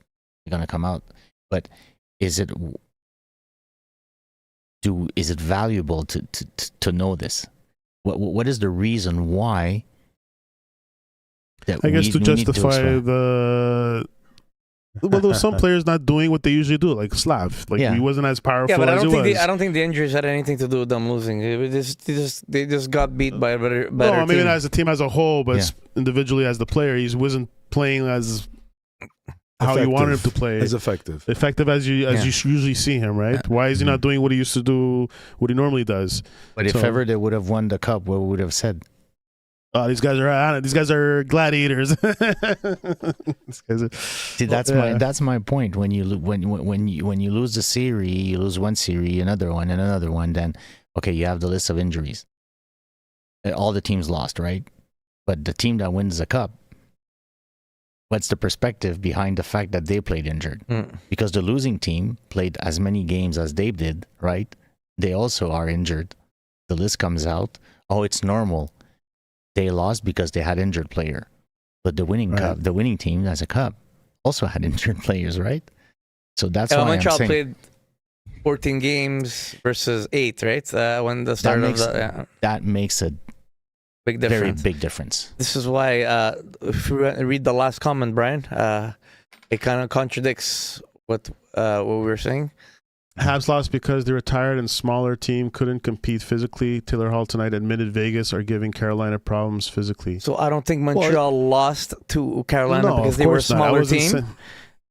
I think because Montreal beat a bigger, more physical team in Buffalo and a very physical team in Tampa Bay. Mm-hmm. Montreal lost to Carolina, yes, because they were mentally fatigued, and Carolina was a much better. They played much better. They were much better with their system, and they played much better in containing Montreal in the neutral zone. It's the only reason they lost, because Carolina would have played a team like Buffalo and Tampa Bay, they would have lost too, just like they did with Florida. The last 3 years Carolina was out was because of Florida and their size, and they're seeing it again with Vegas. The size and the physicality is losing. Has nothing to do with Carolina being a bigger team. Carolina is not even a physical team compared to Montreal. So Montreal didn't lose through physicality. I'm sorry. Montreal lost because of, yes, I agree with you. They were gassed out because Carolina only played, but it was their system and their play that was elite over Montreal, not their physicality. Yeah, maybe if Carolina would have not had a game 7 every other series, maybe if they would have gone to game 7s as well, maybe Montreal Carolina would have been more interesting as a series. But would have helped Montreal in the series versus Carolina is if they actually shot the freaking puck. Okay, guys. At the end of the day, guys, they were trapping. Okay, but Tony, do you realize that you make ways? Of course, of course they trap. I understand, but it was the same story in Tampa too. We had issues shooing the puck, and but this is why if it would have gotten bigger. With the speed, the size would have been great for Montreal. But if you look at the outcome right now, you see Vegas dominating Carolina right now, right? And the size. Yeah, the size. But Vegas was also like they were able to rest, right? They swept in 4 and they are rested. So they come out of the series with a sweep. They are rested. Carolina come out of the series with Carolina almost did a sweep too. Yeah, exactly. It was 5 games, but so now you see 2 teams that are pretty rested, and then see Vegas like kind of dominating the series right now, and they're playing. I favored Carolina in 6 because they were starting at home. Boy, that I was ever wrong. Unless they go to Vegas and they make they surprise Vegas, but right now it's not going too well for Carolina. That's for sure. I said it. Carolina has the lesser of the 2 goalies, and their goalie is going to be facing powerhouse offense. Exactly. So I had no. I just saw the missed opportunity. Also, I just want to say about the injuries, but Habs didn't even get a chance to recover. Carolina probably had injuries, but they have 12 days. Agreed. To put ice on the muscles. Exactly. For 12 days, So I'm sure Carolina suffered injuries too, but they had more time to recoup, and Montreal didn't even have a fucking 2 days to recoup. That makes a big difference for sure, especially in the playoffs. In the playoffs, playing every other day. I mean, you don't have time to recoup. And I already spoken to players that played in the playoff and saying to me that, like the next day, I barely could get off the bed because my legs were hurting so much. You had to stretch because it's demanding. That's a good point, because if you look at the first 2 rounds, they were stretching the games a little bit more. Then round 2 came and it was every second night. Exactly. In order to compress everything to make sure that everything finishes before the World Cup, right? Exactly. Because that's what they're trying to do, right? And I found it so. Usually you want to extend it a little bit longer in the 3rd and the 4th rounds, and if you want to make them shorter, people have more. They're more fresh in the first early rounds. They want to do that. No, that had an effect on all the teams as well, right? Also the second round. Sorry, I was going to say the second round started early. Started before the first round ended. So imagine exactly. Carolina. I've seen that Carolina before. would have more time to rest. Exactly. Thank God they bumped it up, but still Carolina still played well and deserved it. But imagine they waited for the first round. Carolina would have been everybody would have been tip top shape. Even the Stanley Cup playoff right now, you look at they play every other day. They don't have two. Usually they would rest 2 days, and they would rest 2 days and then they would play. Now it's not the case. Every day. It's this is because of the World Cup. You think? Yeah, you think it's because of the World Cup? Because the World Cup's starting next week. Yeah, starting on the 11th. So they don't want to trying overlap. to wrap this up fast. Exactly. Yeah. They don't want to overlap because, All right, guys. That's it for tonight. Any last? Did we read this? Dobej losing physically. That one don't even read. This one? No, the one on top. That one you can read. Let's read it. Oh, there's a lot we missed over here, man. Let's go back to Randy and Brown. Welcome back, Randy. You always show up late, man. You always show up late. Thank you for having it. Thank you for coming. Is McNabb recovered from puck to the face? Oh, we don't even know. He went to the hospital. Who knows? He's in the ER. The Italian Montrealer and you guys are so familiar to me. There's only 2 Italians There's here. only 2. Don't associate me with it. Steve and I. Brett Howden has been amazing in the playoffs. You guys agree? Yeah, of course. Goodness. Losing physically doesn't mean the hitting. If a smaller player tries pushing bigger, heavier players, they still get tired, and they are already tired after Buffalo. Yeah, especially a little guy like Lane Hudson, man. For sure must. Dobej, Damidov should be signing long term. Agreed. Demidov, yes. Dobej, not yet. Not yet. Well, we still want to sign him long term. Not yet. We don't know yet. But he didn't ask yet. He's asked in general long term. But I'm gonna reply to Randy. Randy, just take it into perspective. Okay, let's put it in a positive outcome. Next year, Dobej has a super season, and he goals probably 50, 55 games. Okay, but what if he doesn't have a good season? What are you gonna do? You have to sign him. You sign him long term, and we spoke about it previously. If ever you sign him and you give him a big contract and he doesn't have a good season next year, what do you do? And again, we have Fowler, because Tony brought it up prior. We have Fowler that is behind him, so it's better off waiting, see what's gonna happen, and if ever he performs, then you give him a long-term contract. And if ever he doesn't, then Fowler is your backup because he's young. It's a really good problem to have with the goalie system right now. You don't need to sign him right now because you have flexibility. If you were stuck, I understand. There's no reason to rush. Let it play out until the last minute. With the goalie situation, we need to let it play out. Yeah. After watching all the goals given up by Dobej in the playoffs, I could count maybe one hand that Dobej gave up a bad goal that could have been saved. Yeah, he didn't. There was a few, but. So Randy's saying here, people been doubting Dobej all year until the Olympics, but people had the right to doubt Dobej until the Olympics. He wasn't playing well. He was producing wins, but he wasn't playing well. It was only at the end, after they brought in the new goalie coach, that they got fed up of giving Monty so many chances, and Fowler came up to help out, that he got his game going. But he wasn't solid in nets. He wasn't in position most of the time. He was bringing in wins, but people had the right to question him. Yeah. It was only later on, and he's still young. So he had a good run, but he's still young. Goalies take time to evolve. So let's see if he can transition this into the next season, and then wait. There's no reason to rush him.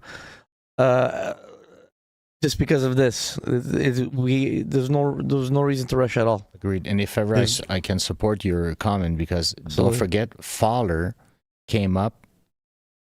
The first time he came up, Monty and Dobej did not do well, and then they did not have a choice, so they brought him in. He did pretty good, and then afterwards, what happened is that they put him down, and then we continued the season, and then all of a sudden Dobej became hot. His win save percentage was still good enough until that point. Yeah. Not taking anything away from Dobesh, he was fantastic, but let's be patient here, people. Dobej was maybe the best goalie in the league the last 25 games. True. And the reason why they beat Tampa and Buffalo, well, that's what made him in the conversation for rookie was in the last 25 games. Exactly. Yeah. Dobej was the Habs' best player round 3. Agreed. I'll agree. But it was 25 games. Don't forget. Yeah. It wasn't the whole season. Yeah, exactly. It was just the end. Mhm. So like goalies can get hot, and I'm not, and he performed in the playoffs. But let's take a break, guys, man. People jump to conclusions to why. If Montreal needed to sign him, if there was a reason to sign him right away, they would have. If they're not, if this is not a topic of a conversation, there's a reason why Montreal is waiting. They have 2 goalies in the pipeline. They want to play it out. They're going to be playing with 2 goalies. There's no reason to sign this guy to a long-term contract right now. There's no reason at all. They have to play this out. Yeah. Let's see what happens. All right. We're going to call it. So, guys, we are stopping the weekly episodes. So, our next episode will be in 2 weeks. And that will be the 18th, I think. Hold on. Nobody's anointing Fowler the next savior, but Fowler has proven himself everywhere he's played. And what Pascal was saying, when they brought him up because the 2 goalies weren't doing good in the offseason, so Fowler has been consistent. But now they're riding Dobesh because Dobesh found his game and he's hot. But Montreal's not giving up on Fowler. What I'm saying is Montreal's 2 good goalies that they're gonna ride, just like Boston did with Swayman and what's the other guy's name? Hallmark. And Hallmark. Hallmark, yeah. So like Montreal's doing the smart thing. They're being patient because they have 2 good goalies on the team, which they're going to be splitting the games next year for sure. So nobody's anointing anything. This is a good problem to have in Montreal right now. Dobej's record, 43 games, 29 wins, 10 losses, 4 overtime as a rookie. Fowler as a rookie lost as many games as he won. Yeah. This is not actually his rookie year, Fowler, first of all. He was just a backup. He hasn't officially done his rookie year. Next year, that's not considered rookie year? No, next year is going to be his rookie year. Because he didn't do enough games? Is Yeah, that what it is? exactly. All right. Let's call it a night. Yeah, it's getting late. Randy, Naz, everyone else, thanks for tuning in. Thanks for the interacting with us. We appreciate it. Like I was saying, we're probably going to start doing a little every 2 weeks now that the season's kind of over. And, yeah, we'll take it from there. So stay tuned. Peace out, boys. Have a Thank good you. night, guys. Peace. Have a good night.